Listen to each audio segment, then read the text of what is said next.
Now, ύστερα από τα 30.000 χιλιόμετρα βλέπουμε αυτή την ένδειξη κάθε φορά που ανοίγουμε το αμάξι, οπότε ήρθε η ώρα να το πάμε για service. Έχουμε κάνει αισίως 3.451 χιλιόμετρα. Έχουμε κλείσει το ραντεβού μας.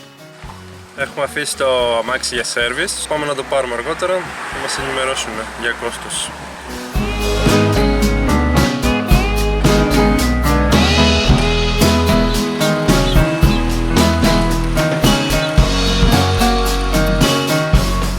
Λοιπόν, έτοιμο το αμάξι από service. Έχουμε συμπληρώσει 30.000 χιλιόμετρα. Το πήραμε, έφυγε. Εγώ είμαι το παλιό τώρα. Καλά νέα θα έλεγα. Αυτό που έχει γίνει σε γενικές γραμμές είναι αλλαγή του φίλτρου καμπίνας 1, καθαρισμός φρένων 2, έναν γενικό έλεγχο, δεν ξέρω τι κοιτάξανε 3, είχε ξεκολλήσει ένα καπάκι από κάτω που βρήκε επειδή είναι λίγο χαμηλό το αμάξι και το φτιάξανε, το διορθώσανε 4, και σβήσανε την ένδειξη service, το οποίο ήταν ενοχλητικό κάθε φορά που έμπαινε μπροστά. 5, αυτά τα 5. Η εργασία λοιπόν ήταν 25 ευρώ συν ΦΠΑ και το φίλτρο έκανε 6 ευρώ. Συνολικά πλήρωσα 37 ευρώ για εργασία και service με τιμολόγιο. Το παίρνω με τιμολόγιο επειδή περνιέται στα έξοδα, οπότε είναι μια χαρά. 37 ευρώ για το δεύτερο service. Τίποτα άλλο, ούτε λάδια, ούτε φίλτρα βενζίνης, ούτε φίλτρα λαδιού, ούτε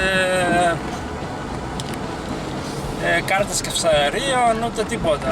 Οπότε είσαι κυριλέ. Πρώτο σέρβις 15 ευρώ, δεύτερο σέρβις 37 ευρώ μαζί με τη βλάβη που του προκαλέσαμε εμείς.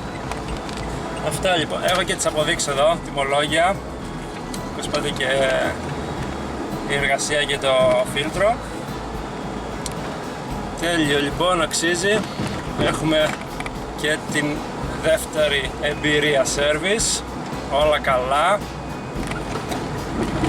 Και το καλοκαίρι, ακόμα μετά από 1,5 χρόνο, εχθές καταφέραμε και κάναμε περίπου 140 χιλιόμετρα με μία φόρτιση και ακόμα έχεις άλλα 20, δηλαδή βγάζεις ακόμα και μετά από 1,5 χρόνο 160.000 χιλιόμετρα. Αυτά λοιπόν, χτυπάει και το κινητό μου. Ευχαριστώ για την παρακολούθηση. Πάρτε ηλεκτρικό αμάξι, αξίζει. Τα βλέπουμε και στην πράξη, δεν είναι μόνο θεωρία. Βλέπουμε ότι... ξέχασα να πω ότι το επόμενο service είναι στα 45.000 χιλιόμετρα. Δηλαδή πας και η επόμενη συντήρηση που θα κάνεις θα είναι στα 60.000 χιλιόμετρα, αλλαγή υγρό φρένων. Αυτά. Πολύ χαμηλό κόστος συντήρησης, τα βλέπουμε και στο service, χωρίς βλάβες, όλα καλά. Αυτά λοιπόν για σήμερα. Κάντε εγγραφή στο κανάλι αν δεν έχετε κάνει.